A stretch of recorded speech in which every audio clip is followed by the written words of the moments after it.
તો શક્તિસિંહ ગોહિલ જ્યારે રાજકોટમાં છે ત્યારે શક્તિસિંહ ગોહિલે પરસોત્તમ રૂપાલા પર ચાપકા માર્યા છે। રાજકોટ ભાજપના ઉમેદવાર પરસોત્તમ રૂપાલા પર ચાપકા શક્તિસિંહ ગોહિલે માર્યા। શક્તિસિંહ ગોહિલ એક તરફ ઉમેદવાર કોંગ્રેસ તો કયો હોઈ શકે તેના જે મડાગાંઠ છે તેને ઉકેલવા માટે રાજકોટમાં છે, તે જ સમયે રૂપાલા માટે તેમણે કહ્યું કે રૂપાલા અમરેલી બેઠક પરથી કેમ ન લડ્યા, એક સવાલ તેમને પૂછ્યો છે। અમરેલીની પ્રજા રૂપાલાને ઓળખી ગઈ છે, અમરેલીની પ્રજા માથું વધેરી લેતી, આથી રૂપાલા રાજકોટ આવ્યા છે તેવું તેમણે કહ્યું।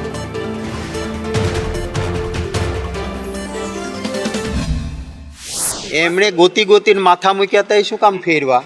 અને પુરુષોત્તમભાઈ મારા મિત્ર છે, બહુ મોટું માથું હતું તો એમના વતનમાં અમરેલીથી મોટા માથાને લડાવવા હતા ને, ત્યાં તો પબ્લિક ઓળખી ગઈ હતી કે માથું વધેરાઈ જશે એટલે રાજકોટ મોકલ્યું। એટલે આ બધી આવી વાતો ન કરવી જોઈએ।